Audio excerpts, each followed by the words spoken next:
স্ত্রী কি বাপের বাড়ি গিয়ে আপনাকে হুমকি দিচ্ছে যে যৌতুকের মামলা দিবে, নারী নির্যাতনের মামলা দিয়ে আপনাকে জেলের ভাত খাওয়াবে? ভয় পাবেন না। বাংলাদেশের আইন শুধু নারীদের সুরক্ষায় প্রদান করে না, পুরুষদের সুরক্ষার জন্যও রয়েছে কঠোর আইন। তো চলুন আমরা দেখি যে কিভাবে নিজের সম্মান এবং সংসার বাঁচাবেন। আসসালামু আলাইকুম, আমি Mohammad Samiul Islam Prince, advocate, Bangladesh supreme court. তো চলুন আজকের ভিডিওটি শুরু করি।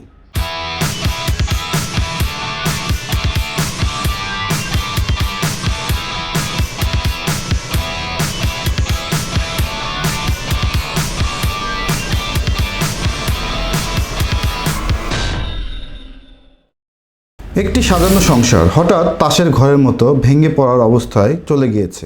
স্ত্রী বাপের বাড়ি চলে গেছে, আর ফেরার নাম নেই। উল্টো ফোন করলেই শুনছেন যে তালাক, যৌতুকের মামলা, নারী নির্যাতনের মামলা বা দেনমোহরের মামলা করার হুমকি ধামকি। একজন স্বামী হিসেবে আপনি চরম হতাশায় বা আতঙ্কের মধ্যে রয়েছেন। কখন আপনাকে পুলিশ অ্যারেস্ট করে নিয়ে যায়, নাকি মিথ্যা মামলায় আপনার ক্যারিয়ার বা মান সম্মান ধুলোয় মিশে যাবে? দাঁড়ান, আবেগ দিয়ে নয়, পরিস্থিতি মোকাবেলা করতে হবে আইনের মধ্যে থেকেই। আজকে আমি আপনাদেরকে ধাপে ধাপে দেখাবো যে আপনারা কিভাবে এ ধরনের সমস্যা থেকে আইনি সুরক্ষা পাবেন। তাই ভিডিওটি না টেনে শেষ পর্যন্ত দেখুন। মামলা বা আদালতের বারান্দায় যাওয়ার আগে আপনার দায়িত্ব হচ্ছে নিজেকে সুরক্ষা করা।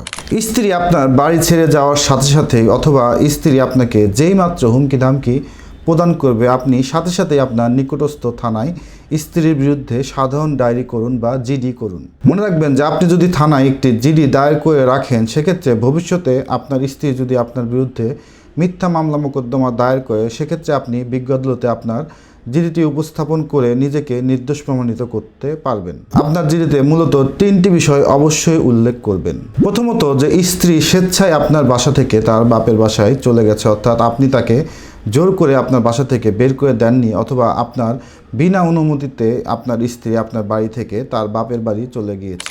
দ্বিতীয়ত, আপনার বাসা থেকে চলে যাওয়ার সময় আপনার স্ত্রী তার সোনা দানা বা কাপড় চোপড় বা ব্যবহার্য জিনিসপত্র সাথে করে নিয়ে গেছে। তৃতীয়ত, যে বর্তমানে আপনার স্ত্রী বা তার পরিবারের লোকজন আপনাকে টেলিফোনে ফোন দিয়ে নানাবিধ মামলা মোকদ্দমা দায়েরের হুমকি ধামকি প্রদান করছে। এই তিনটি বিষয় অবশ্যই আপনার জিডিতে উল্লেখ করবেন।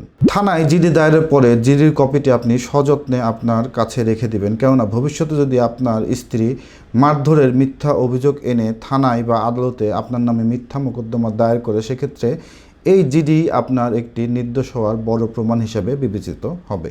জিডি করার পরে আপনি চুপচাপ বসে থাকবেন না। জিডি করার পর আপনি যে আপনার স্ত্রীকে নিয়ে সংসার করতে চান, সেজন্য আপনাকে আরও কিছু আইনি পদক্ষেপ গ্রহণ করতে হবে। আপনি যে কোনো একজন আইনজীবীর মাধ্যমে আপনি আপনার স্ত্রীকে নিয়ে সংসার করতে চান, এই মর্মে আপনার স্ত্রীকে এবং আপনার স্ত্রীর পরিবারের লোকজনকে একটি লিগ্যাল নোটিশ প্রদান করতে পারেন। লিগ্যাল নোটিশে আপনি আপনার স্ত্রীকে অনুরোধ করুন যে 15 দিন বা 20 দিনের মধ্যে তা আপনার সংসারে ফেরত এসে আপনার সাথে ঘর সংসার করার জন্য।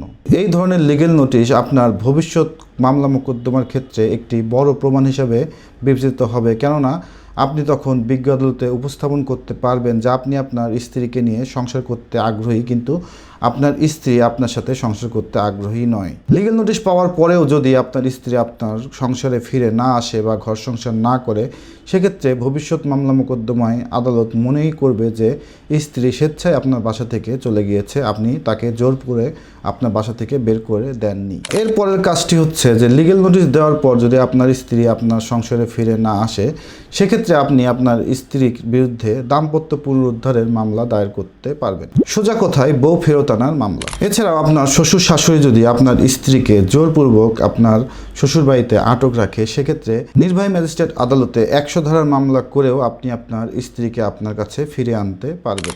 তো চলুন এখন আমরা আলোচনা করি যে আপনার স্ত্রী যদি আপনার নামে মিথ্যা যৌতুক বা নারী নির্যাতনের মামলা দায়ের করে, সেক্ষেত্রে আপনার কি কি ধরনের আইনি প্রতিকার রয়েছে। মনে রাখবেন, যৌতুক আইনে বা নারী নির্যাতন আইনে যদি কোনো ধরনের মিথ্যা মোকদ্দমা দায়ের করা হয় এবং সেটি যদি বিজ্ঞ আদালতে প্রমাণিত হয়, সেক্ষেত্রে স্ত্রীরও একটি কঠোর শাস্তির বিধান রয়েছে।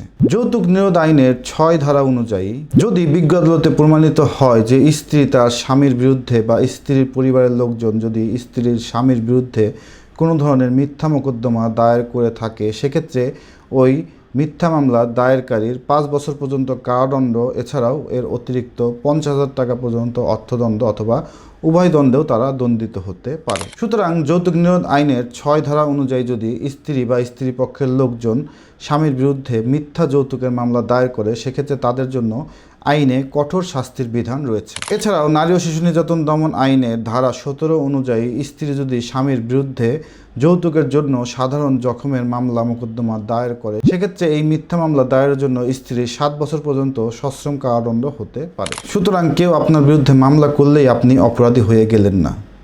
আপনার কাছে জিডির কপি আছে, আপনার কাছে লিগ্যাল নোটিশ রয়েছে, আপনি দাম্পত্য পুনরুদ্ধারের মামলা করেছেন, আপনি স্ত্রী নেওয়ার জন্য ফৌজদারি কার্যবিধি আইনের ১০০ ধারার মামলা করেছেন, এই সকল বিষয় আপনি আপনার মামলায় বিজ্ঞ আদালতে দাখিল করলে বিজ্ঞ আদালত অবশ্যই আপনাকে স্ত্রীর দায়েরকৃত মিথ্যা মামলা হতে খালাস প্রদান করবেন। এছাড়া আপনি আপনার সাক্ষী প্রমাণ সহ মহামান্য হাইকোর্টে আপনার নামে দায়েরকৃত মিথ্যা মোকদ্দমা কসমেন্টের জন্য আবেদন করতে পারেন। এখন অনেক স্বামী আমাদেরকে প্রশ্ন করেন যে স্ত্রী যদি আমাকে তালাক প্রদান করে, সেক্ষেত্রে দেনমোহরের টাকা স্ত্রীকে প্রদান করতে হবে কিনা। উত্তরটা একটু তেতো কিন্তু সত্য। ইসলামিক শরীয়ত আইন ও বাংলাদেশের মুসলিম পারিবারিক আইন অনুযায়ী দেনমোহর হলো স্ত্রীর প্রাপ্য ঋণ। তালাক যিনি প্রদান করুক না কেন, স্ত্রী তার দেনমোহর পাওয়ার হকদার। স্বামীকে অবশ্যই স্ত্রীর দেনমোহর পরিশোধ করতে হবে। তবে এখানে একটি কিন্তু রয়েছে। স্ত্রী যদি খোলা তালাক চান অথবা স্ত্রী যদি আপোষে তালাক প্রদান করেন, সেক্ষেত্রে আলাপ আলোচনার মাধ্যমে স্ত্রী তার প্রাপ্য দেনমোহর মাফ করে দিতে পারেন। এক্ষেত্রে খোলা তালাকে অবশ্যই উল্লেখ থাকে যে স্ত্রী তার যাবতীয় দেনা পাওনাদি বুঝিয়া পাইয়াছে। এটি সম্পূর্ণ পারস্পরিক সমঝোতার বিষয়। আর যদি কাবিননামায় দেনমোহরের পরিমাণ উসুল থাকে, সেক্ষেত্রে যতটুকু পরিমাণ উসুল রয়েছে ততটুকু কখনোই পরিশোধ করতে হবে না। উসুল লেখা মানেই যে আপনি আপনার স্ত্রীকে সেই পরিমাণ দেনমোহর পরিশোধ করেছেন। তো পরিশেষে মামলা মোকদ্দমা কারোই কাম্য নয়। আমরা চাই প্রতিটি সংসার টিকে থাকুক। প্রথমে চেষ্টা করুন যে পারিবারিকভাবে মুরব্বীদের মাধ্যমে আলোচনার মাধ্যমে আপনাদের মধ্যে সৃষ্ট বিরোধটি সমাধান করা যায় কিনা। যদি দেখেন একেবারেই দেয়ালে পিঠ থেকে গিয়েছে এবং কোনোভাবেই সুরাহা হচ্ছে না, সেক্ষেত্রে অবশ্যই আইনের আশ্রয় গ্রহণ করুন। মনে রাখবেন যে আইন ভীরুদের জন্য নয়, আইন হলো সচেতন নাগরিকদের জন্য। আপনার যদি এমন কোনো জটিল সমস্যা থেকে থাকে তবে অবশ্যই কমেন্ট বক্সে জানান। ভিডিওটি ভালো লাগলে লাইক দিন, বন্ধুবান্ধবের সাথে শেয়ার করুন। ভিডিওটি শেষ পর্যন্ত দেখার জন্য ধন্যবাদ। আসসালামু আলাইকুম।